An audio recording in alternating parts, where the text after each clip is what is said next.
Hello my dear friends. जर आपण याच्या आधी जे व्हिडिओज आहेत त्याच्यामध्ये आपण सेमीकंडक्टर्सचे काही डिव्हायसेस बघितले होते. जसं डायोड बघितला होता, सेमीकंडक्टर डायोड, त्याच्यानंतर LED बघितला होता, देन सोलार सेल बघितलं होतं. सो त्याच्यामध्ये काय होतं की पी आणि N, so P type semiconductor आणि एन टाईप सेमीकंडक्टर आपण जेव्हा एकमेकांमध्ये कनेक्ट करतो किंवा त्याच्यापासून एकच डिव्हाइस फॉर्म करतो, तेव्हा एक जंक्शन त्यांच्या पी आणि एनच्या मध्ये एक जंक्शन फॉर्म होतं. ओके, आणि त्याच्यामुळे त्याला दोन टर्मिनल मिळतात, एक पी टाईप टर्मिनल आणि एक एन टाईप टर्मिनल. सो आतापर्यंत जे पण आपण डिव्हायसेस बघितले ते टू टर्मिनल्सचे डिव्हायसेस बघितले होते. आज एक नवीन टाईपचा आपण सेमीकंडक्टर डिव्हाइस बघणार आहोत की ज्याला तीन टर्मिनल आहेत. ओके, 3 टर्मिनल्स आहेत आणि त्याला म्हणतो आपण bipolar junction transistor. Okay, bipolar junction transistor किंवा शॉर्ट मध्ये आपण ट्रान्झिस्टर म्हणतो किंवा बीजेटी म्हणू शकतो. ओके, बीजेटी म्हणू शकतो. Then why bipolar junction transistor? Because it has two junction, two semiconductor PN junction, two junctions, ह्याच्यामध्ये दोन जंक्शन्स फॉर्म झालेले दिसतात. कारण ह्याच्यामध्ये काय केलं आपण, तर एक पी टाईपचा सेमीकंडक्टर घेऊ शकतो आणि दोन एन टाईपचे सेमीकंडक्टर घेऊन पी टाईप सेमीकंडक्टर त्याच्यामध्ये सँडविच करू शकतो, किंवा दोन पी टाईपचे जे सेमीकंडक्टर्स आहेत त्याच्यामध्ये एक एन टाईपचा सेमीकंडक्टर सँडविच करू शकतो. सो त्याच्यामुळे आपल्याला टू टाईप्सचे बीजेटी मिळतात किंवा ट्रान्झिस्टर मिळतात, एक तर एनपीएन, एक तर पीएनपी. ओके, सो पी टाईपचं सेमीकंडक्टर आपण दोन एन टाईपच्या सेमीकंडक्टर मध्ये काय करणार आहोत, सँडविच करणार आहोत, आणि एक एन टाईपचा सेमीकंडक्टर घेऊन त्याच्यामध्ये दोन पी टाईपचे सेमीकंडक्टर घेऊन त्याच्यामध्ये एन टाईप सँडविच करणार आहोत. ओके, सो एनपीएन आणि पीएनपी. सो ह्यामुळे आपल्याला तीन टर्मिनल्स मिळतात बघा, एन टाईप, पुन्हा पी टाईप, पुन्हा एन टाईप, पुन्हा पी टाईप, एन टाईप किंवा पी टाईप. सो 3 टर्मिनल्स आपल्याला या डिव्हाइस मध्ये मिळतात. ओके, म्हणून त्याला आपण ट्रान्झिस्टर म्हणू शकतो. ओके, सो 3 टर्मिनल्स आपल्याला जे मिळतील त्या 3 टर्मिनल्स आपण एक एन टाईपचा, पी टाईपचा, पुन्हा एन टाईपचा, तर त्याला आपण एमिटर, हे बघा, एमिटर, बेस आणि कलेक्टर असं म्हणणार. सो शॉर्ट मध्ये emitter, base, collector. Okay, emitter, base आणि कलेक्टर असे 3 टर्मिनल आपल्याला इथे मिळतात. आता ह्याच्यामध्ये बघा, कलेक्टर आणि एमिटर. ओके, सो कलेक्टर आणि एमिटर जर आपण बघितलं तर आता हा N P N, so collector आणि एमिटर दोघं पण काय एन टाईपचे आहेत. पुन्हा इथे पण पी एन पी घेतला तर कलेक्टर आणि एमिटर काय आहेत, तर दोघं पण पी टाईपचे. तर ह्यांच्या दोघांमधला आपण डिफरन्स कसा ओळखू शकतो, तर जे आपलं सिम्बॉलिकली जेव्हा आपण रिप्रेझेंट करतो ट्रान्झिस्टर, तर त्याच्यामध्ये सी एमिटर, कलेक्टर आणि इथे असणारे base, emitter, collector, base. So जेव्हा आपण एमिटर इंडिकेट करतोय, सो एमिटरला आपण एक ॲरो दाखवतोय. ओके, ॲरोने इंडिकेट करतो. सो एमिटर आपण काय करतोय, ॲरोने इंडिकेट करतो. आता एनपीएन टाईपच्या ट्रान्झिस्टर मध्ये हा जो ॲरो आहे तो टुवर्ड्स द एमिटर असणार आहे. सो एमिटर इंडिकेट करताना एनपीएन टाईपच्या सेमीकंडक्टर मध्ये हा जो ॲरो आहे तो टुवर्ड्स द एमिटर असणार आहे, किंवा त्याला आउटवर्ड ॲरो म्हणू शकतो आपण. आणि पीएनपी मध्ये हा जो ॲरो असणार आहे तो काय असणार आहे, इनवर्ड साइडला असणार आहे किंवा टुवर्ड्स द बेस असणार आहे. Okay, so symbolically we can distinguish the NPN type and PNP type semiconductor transistor. Then हे झालं एमिटर आणि कलेक्टर. सो आता एन टाईप, पी टाईप आणि पुन्हा N type. So emitter, collector आणि बेस हे जेव्हा आपण सँडविच करतोय पी टाईप सेमीकंडक्टर किंवा एन टाईप सेमीकंडक्टर, तर एमिटरचा जो एरिया आहे किंवा एमिटरची जी साईड आहे तर ती असणार आहे तुमची थोडी, ठीक आहे, थोडी नॅरो असणार आहे कलेक्टर पेक्षा. कलेक्टरची जी साईड आहे ती लार्ज आहे. ओके, पण जी बेसचा साईड म्हणजे जो मधला जो आपला सेमीकंडक्टर असणार आहे ही रिजन खूपच जास्त नॅरो असणार आहे, म्हणजे या दोघांपेक्षा पण नॅरोवर असणार आहे. ओके, देन इथे पण एन टाईपचा जो सेमीकंडक्टर आहे पीएनपी मध्ये, जो मधला सेमीकंडक्टर आहे तो नॅरोवर असणार आहे कम्पेअर टू कलेक्टर आणि बेस, कलेक्टर आणि एमिटर. ओके, सो बेस काय असणार आहे, कलेक्टर आणि एमिटर पेक्षा एकदम नॅरोवर असणार आहे. देन आता ह्याच्यामध्ये बघा NPN म्हणजे इथे एक NP टाईपचा जंक्शन फॉर्म झाला आणि इथे पण एक PN टाईपचा किंवा NP टाईपचा जंक्शन फॉर्म होते. सो टू टाईप्सचे टू NP टाईप्सचे इथे काय होतात, टू NP किंवा PN जंक्शन इथे फॉर्म होतात. टू PN जंक्शन इथे फॉर्म होतात. इथे पण एक PN जंक्शन फॉर्म होईल आणि इथे पण एक PN जंक्शन फॉर्म होईल. सो ट्रान्झिस्टर मध्ये काय होतं, दोन जंक्शन आपल्याला एकाच डिव्हाइस मध्ये मिळतात, म्हणून त्याचे ऍप्लिकेशन्स पण खूप जास्त आहेत.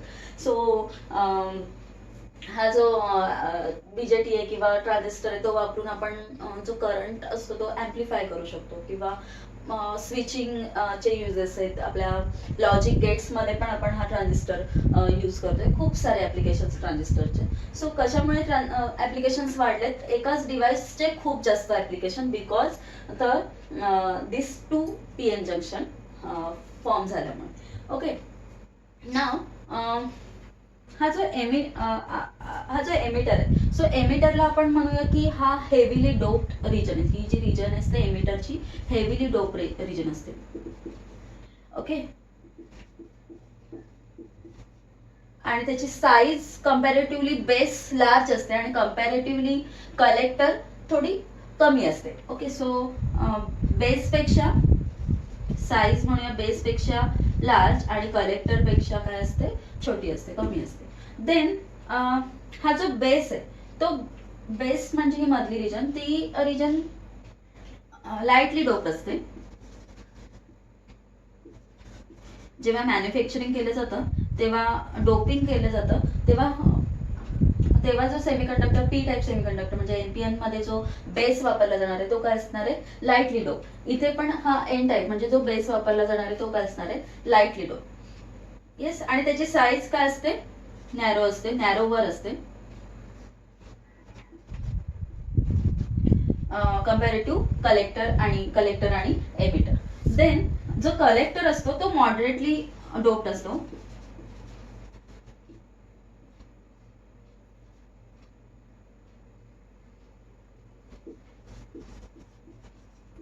मॉडरेटली डोप असतो म्हणजे इन बिटवीन त्याची डोपिंग जी असते ती कलेक्टर आणि बेस पेक्षा कलेक्टर पेक्षा I am sorry, so emitter पेक्षा डोपिंग कमी असते पण बेस पेक्षा जास्त असते. सो इन बिटवीन त्यांची डोपिंग असते आणि त्याची साईज मात्र सगळ्यांपेक्षा लार्ज असते.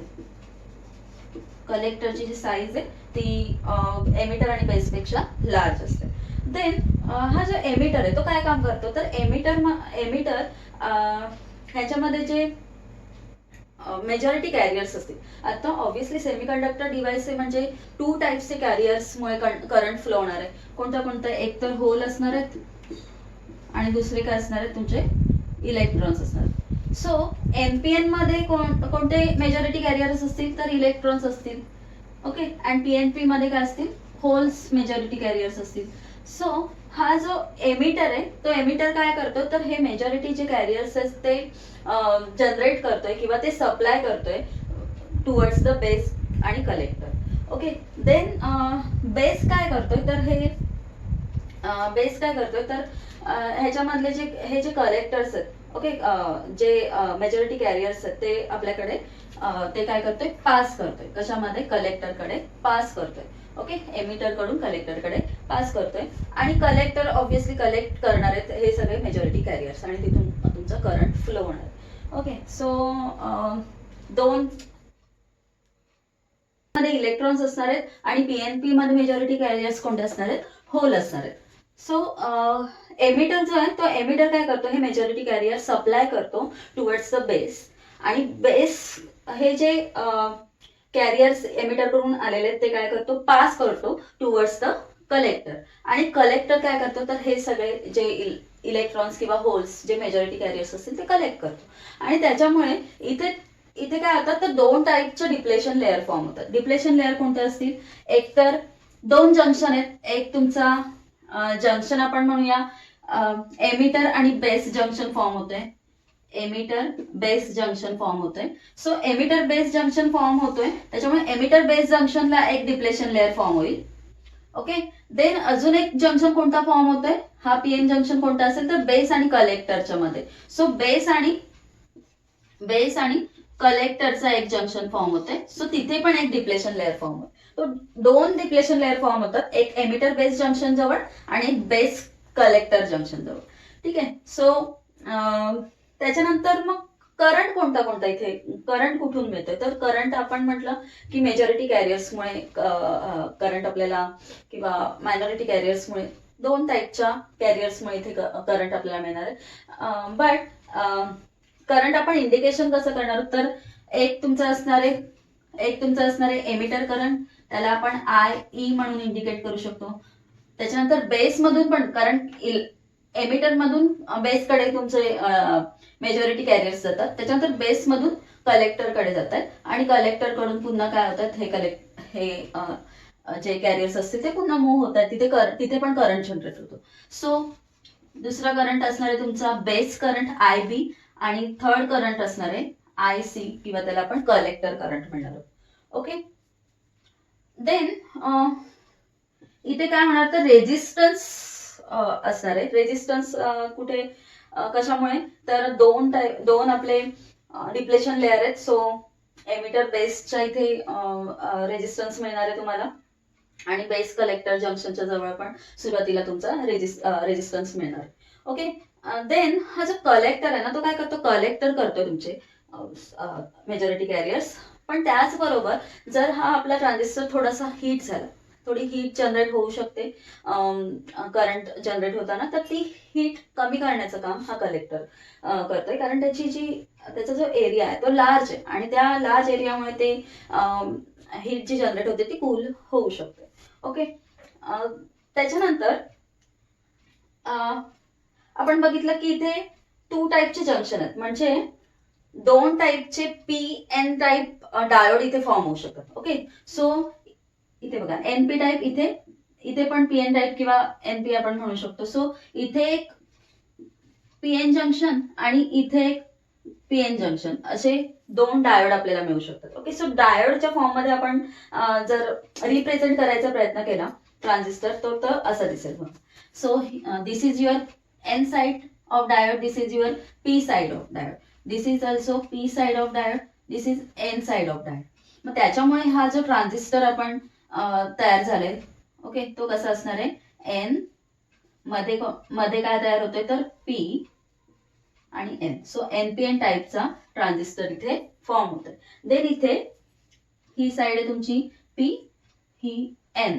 ओके. PN जंक्शन डायोडची, पुन्हा ही N आणि ही P साइड. सो इथे जो फॉर्म होतोय तो PNP type transistor, right. So in the form of our PN junction diode आपण इंडिकेट करू शकतो आपला ट्रान्झिस्टर. दोन PN जंक्शन डायोड वापरून आपण काय करू शकतो, एक ट्रान्झिस्टर बनवू शकतो. ठीक आहे. सो इथे असणार तुमचा एमिटर, कलेक्टर, पुन्हा base. Emitter, collector, base. Yes. So काय काय बघितलं आपण. Transistor is the semiconductor device, त्याला बायपोलर जंक्शन ट्रान्झिस्टर म्हणू शकतो, BJT म्हणू शकतो. देन ह्याला काय आहे, टू PN जंक्शन आहेत किंवा दोन PN जंक्शन डायोड वापरून आपण हा ट्रान्झिस्टर बनवू शकतो. देन ह्याच्यामध्ये तीन टर्मिनल्स आहेत, एक एमिटर, बेस आणि कलेक्टर. देन ह्याच्यामध्ये जो करंट पास होतोय तो कशामुळे होतोय तर होल्स आणि इलेक्ट्रॉन्स, ऑब्व्हियसली दोन प्रकारचे ह्याच्यामध्ये कॅरियर्स असणार आहेत. देन डिप्लेशन लेअर, दोन PN जंक्शन इथे फॉर्म होत असल्यामुळे दोन डिप्लेशन लेअर फॉर्म होतील ऍट द जंक्शन, दोन जंक्शनच्या मध्ये. देन ते जंक्शन कोणते असणार आहेत तर एमिटर बेस आणि कलेक्टर बेस किंवा बेस कलेक्टर, असे दोन जंक्शन इथे फॉर्म होणार आहेत. त्याच्यानंतर करंट पास होणार आहे. सो करंट काय असणार आहे, एमिटर करंट, बेस करंट आणि कलेक्टर करंट, 3 प्रकारचे करंट असणार आहेत. आणि काय करू शकतो आपण, 2 डायोड वापरून एक ट्रान्झिस्टर फॉर्म करू शकतो. देन याचं वर्किंग कसं होणार आपल्या ट्रान्झिस्टरचं ते आपण आता बघूया. सो वर्किंग करताना ऑब्व्हियसली आपल्याला त्याचं आधी बायसिंग करावं लागेल आणि बायसिंग केल्यानंतर मग त्याच्यात आपल्याला करंट कसा फ्लो होतो तो मिळेल.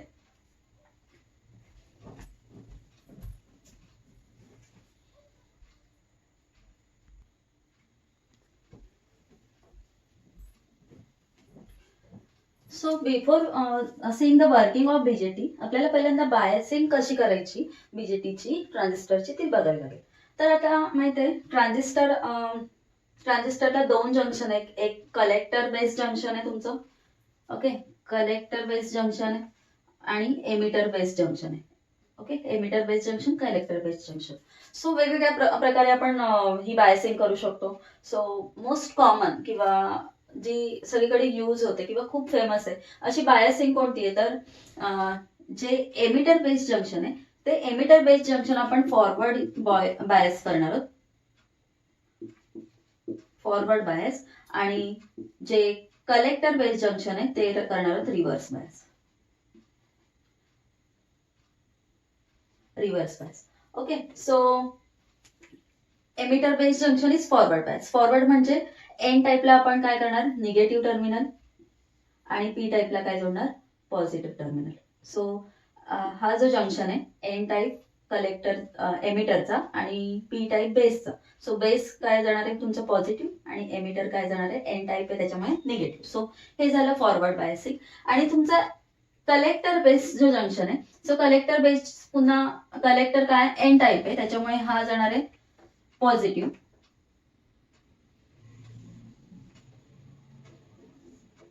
आणि तुमचा जो बेस आहे तो काय जाणार आहे निगेटिव्ह. ओके, सो इथे काय केलं आपण, रिव्हर्स बायसिंग. सो कलेक्टरला आपण पॉझिटिव्ह टर्मिनल आणि emitter P type, sorry base तुमचा पी टाईपचा आहे म्हणून त्याला एन टाईप निगेटिव्ह टर्मिनल जोडलाय. सो व्हीसीबीचं टर्मिनल, व्हीसीबी म्हणजे व्होल्टेज किंवा जो पॉवर सप्लाय तो काय असणार आहे VCB, VCB for collector based junction आणि इथे VEB for emitter based junction.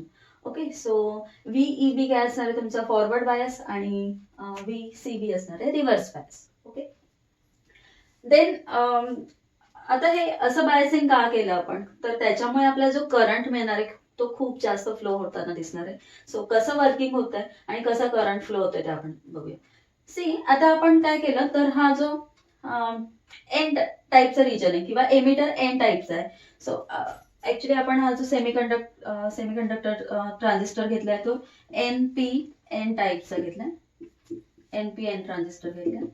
Okay, so त्याची वर्किंग आपण बघणार. ओके, सो एन टाईपला आपण निगेटिव्ह टर्मिनल जोडलाय, पी टाईप बेसला आपण पॉझिटिव्ह टर्मिनल जोडलाय. सो आपल्याला माहिती हा काय असणार आहे PN junction. Okay, PN junction डायोडचं आपण वर्किंग बघितलेलं आहे. सो पीएन जंक्शन डायोडचं फॉरवर्ड बायसिंग केल्यामुळे तिथे ड्रास्टिकली करंट फ्लो होतो ना आपल्याला दिसतंय. फक्त जस्ट इथे काय होतील सुरुवातीला बघा एन टाईप मध्ये हे इलेक्ट्रॉन्स इथे फॉर्म होतील. ओके, निगेटिव्ह टर्मिनल जोडल्यामुळे. आता डिप्लेशन लेअर ऑब्व्हियसली इथे फॉर्म होईल जंक्शनच्या जवळ. डिप्लेशन लेअर फॉर्म झाल्यामुळे तिथे पोटेन्शियल बॅरियर फॉर्म होईल. ओके, सो पोटेन्शियल बॅरियर इथे पॉझिटिव्ह आयन्स असतील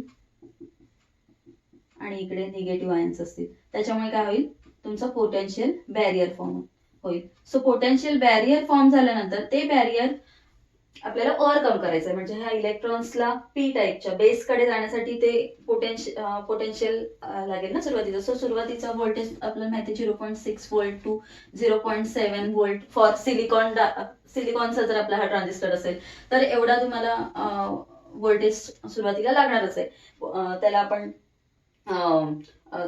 ब्रेक ओव्हर व्होल्टेज किंवा ब्रेकडाऊन व्होल्टेज म्हणतो किंवा नी व्होल्टेज म्हणतोय.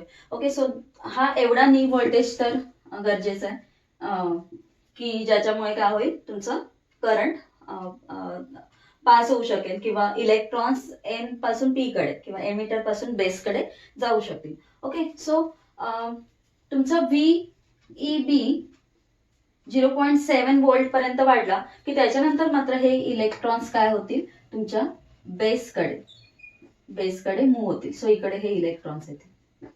ओके, म्हणजे 0.7 व्होल्ट नंतर तुमचा एमिटर मध्ये जे इलेक्ट्रॉन्स आहेत ते बेस मध्ये जातील. म्हणजे काय होईल, तुमचं करंट फ्लो होईल इथून, आणि तो करंट आपण काय म्हणतोय, तो करंट असणार आहे IE.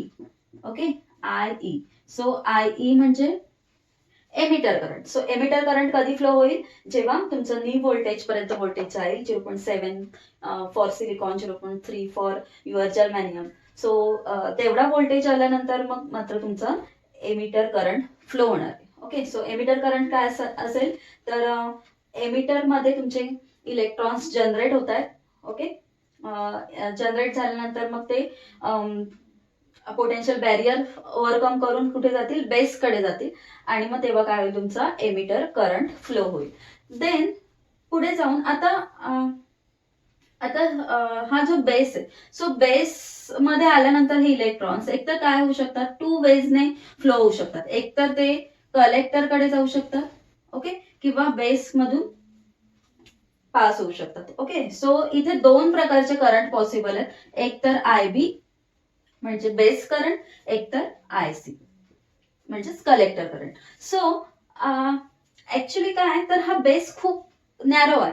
ओके, सो नॅरो असल्यामुळे हे जे इलेक्ट्रॉन्स आहेत ते काही बेसमध्ये जास्त वेळ राहू शकत नाही. तर ते कुठे होतील, तर तुमच्या कलेक्टरकडे कलेक्ट केले जातील. कारण ऑब्व्हियसली इकडे पॉझिटिव्ह टर्मिनल आहे, VCBचं काय पॉझिटिव्ह टर्मिनल असल्यामुळे हे इलेक्ट्रॉन्स आहेत ते काय होतील, अट्रॅक्ट होतील तुमच्या कलेक्टरकडे. त्याच्यामुळे हे सगळे काय होतील, तर इथे ह्या कलेक्टरमध्ये कलेक्ट केले जातील. आणि हा जो IB फॉर्म होतोय, म्हणजे थोडासा करंट इथे बेस करंट काय होईल, तर फ्लो होईल, आणि तो खूपच कमी असतो. म्हणजे near about 5% of the emitter current. म्हणजे एमिटरचा जो करंट असेल, एमिटर करंटच्या फक्त 5% बेस करंट इथे फ्लो होईल, कारण ही बेसची साईज आहे ती खूप नॅरो. ओके, देन हे जे इलेक्ट्रॉन्स आहेत ते कुठे जातील, तर कलेक्टरमध्ये जातील उरलेले सगळे इलेक्ट्रॉन्स. आणि हे इलेक्ट्रॉन्स काय होतील, तर तुमच्या या पॉझिटिव्ह टर्मिनलकडे कलेक्ट केले जातील, आणि इथून तुमचं काय होईल, तर कलेक्टर करंट फ्लो होईल, आणि त्याला आपण म्हणतोय IC. So IC is about 95% of the I. Okay, so तुम्हाला जो करंट मिळतोय कलेक्टर करंट, तो खूप लार्ज करंट मिळतोय. Collector current is very large, base current is very low, about 5% only, 5% of the emitter current, and this is about 95%. Okay, so IE आपण काय म्हणू शकतो, IE is the दोन I काय होतोय, तर डिवाइड होऊन जातोय ना, एक तर बेस मध्ये जातोय आणि कलेक्टर मध्ये जातोय. So I is equal to IC plus IB. IC plus IB. Emitter current is equal to collector current plus base current, and the collector current is very large compared to your base current. त्याच्यामुळे आपण म्हणू शकतो की I is near about equal to IC. Okay, so here transistor मध्ये काय होतंय, तुमचा जो करंट फ्लो होतोय तो एमिटर करंट आणि तुमचा कलेक्टर करंट खूप लार्ज प्रमाणात असतो, कारण तिथे जास्तीत जास्त जे इलेक्ट्रॉन्स फ्लो होत आहेत ते कशामध्ये होत आहेत, तुमच्या कलेक्टरमध्ये आणि एमिटरमध्ये. आणि बेस मात्र खूप नॅरो असल्यामुळे, नॅरो पण आहे, आणि त्याची जी डोपिंग आहे ती पण आपण मगाशी बघितलं होतं की डोपिंग पण खूप लाईटली डोप्ड आहे तो बेस. त्याच्यामुळे तिथे जे इलेक्ट्रॉन्स जे फ्लो होत आहेत बेसमधून ते खूप कमी असतात, म्हणून तिथे आपल्याला जो करंट मिळतोय तो about only 5% of the emitter current. But कलेक्टरची एरिया पण लार्ज आहे, आणि तिथे आपण पुन्हा रिव्हर्स बायसिंग केलेलं आहे. म्हणजे एन टाईपला आपण पॉझिटिव्ह टर्मिनल दिलाय, त्याच्यामुळे हे जे सगळे इलेक्ट्रॉन्स आहेत ते तिथे अट्रॅक्ट होणार आहेत, आणि तिथून काय होईल, तुमचा कलेक्टर करंट फ्लो होईल. So collector current is very large, about 95% of the emitter current. म्हणून आपण म्हणू शकतो की सगळ्याच्या सगळ्या जो सगळे जेवढे काही इलेक्ट्रॉन्स ते जनरेट होत आहेत तुमच्या एमिटरच्या साईडला, ते काय होत आहेत, तर कलेक्टरकडे कलेक्ट केले जात आहेत, आणि तिथे आपल्याला करंट फ्लो होताना दिसतो. ओके, सो हे जे आता हे जे BJT आहे, तर आता त्याचं कॉन्फिगरेशन आहे, म्हणजे हे जे बायसिंग आपण करतोय किंवा त्याची सर्किट जे जॉईन करतोय. Okay, so emitter base configuration किंवा बेस आपण कॉमन ठेवून कलेक्टर आणि एमिटर बायसिंग करू शकतो, किंवा आपण एमिटर कॉमन ठेवू शकतो, किंवा किंवा तुमचा जो टर्मिनल कलेक्टरचा टर्मिनल तो आपण कॉमन ठेवू शकतो. सो असे वेगवेगळे कॉन्फिगरेशन आहेत तुमच्या BJTचे किंवा ट्रान्झिस्टरचे. सो ते आणि प्लस त्याच्या म्हणजे एखादं कॉन्फिगरेशन कलेक्टर बेस कॉन्फिगरेशन आपण घेऊ शकतो, किंवा एमिटर बेस कॉन्फिगरेशन घेऊ शकतो, आणि मग त्याचं वर्किंग आपण बघू शकतो. आणि ते कॉन्फिगरेशन कशासाठी, तर त्याचं आपल्याला ऍप्लिकेशन कसं हवं. Okay, so this transistor as a amplifier आपण नेक्स्ट व्हिडिओमध्ये त्याचं ॲप्लिकेशन्स बघूया.